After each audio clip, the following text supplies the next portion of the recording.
साल 2002 Mumbai. Morgan Stanley Titan के 90 lakh shares बेचने वाला था और उसी दिन राकेश झुनझुनवाला ने अपनी जिंदगी का सबसे बड़ा करोड़ों का रिस्क लिया। पर यह पागलपन क्यों? एक छोटे से ट्रेडिंग रूम में सुबह अचानक फोन बजता है।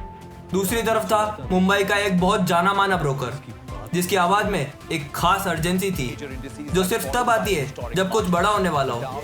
उसने बोला, राकेश भाई, अगर आप टाइटन के 5 लाख शेयर्स खरीदोगे तो मैं आपको 34 का शेयर 32 में दे दूंगा। कॉल मी, इसे राकेश भाई 5 लाख टाइटन मिल रहा है, 34 का भाव है, आपको 32 में देता हूँ। उस ब्रोकर ने उन्हें एक ऐसी अपॉर्चुनिटी दी कि राकेश एक्साइटमेंट से उछल पड़े और इस एक्साइटमेंट में उन्होंने अपना सबसे पहला कॉल अपने एक करीबी दोस्त को किया। जवाब आया सीधा और साफ, भाई एक भी शेयर मत खरीदना। मॉर्गन स्टैनली के पास 90 लाख शेयर्स है, वो इसको बेचना चाहता है। वो इतना मजबूर है कि वो तुझे घर आके भी शेयर देकर जाएगा।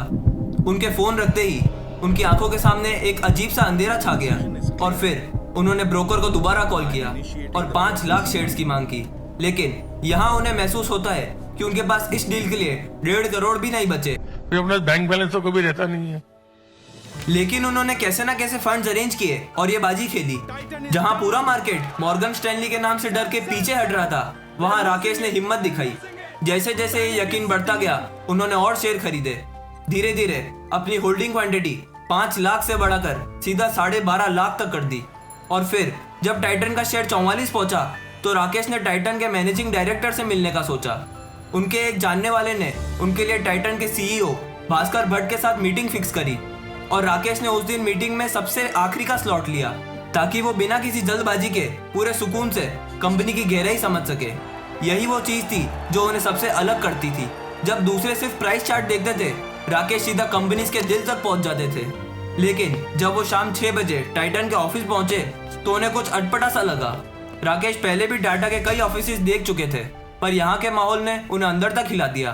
कोई बोर्ड रूम नहीं, कोई टिपिकल टाटा कंपनी वाली स्टिफ फॉर्मेलिटी नहीं। चारों तरफ सिर्फ यंग प्रोफेशनल्स थे और एक जिंदा भागती हुई एनर्जी थी। पहली नजर में ही उन्हें लगा इस जगह में कुछ तो खास है। All sexy girls, young boys, jeans. You can't know you're not Tata company यार। जहां वो मिले सीईओ भास्कर भट्ट से जो एक जरूरी मीटिंग में थे, फिर भी उन्होंने राकेश को रुकने को कहा। आधे घंटे बाद जब उन दोनों की बात शुरू हुई तो वो रात के 11:45 तक चलती रही। भास्कर ने उस रात अपनी पत्नी के कॉल्स तक इग्नोर किए, सिर्फ इसलिए ताकि वो राकेश के साथ अपनी पूरी बात कर सके। उन्होंने पूरी ईमानदारी से अपना बिजनेस मॉडल समझाया।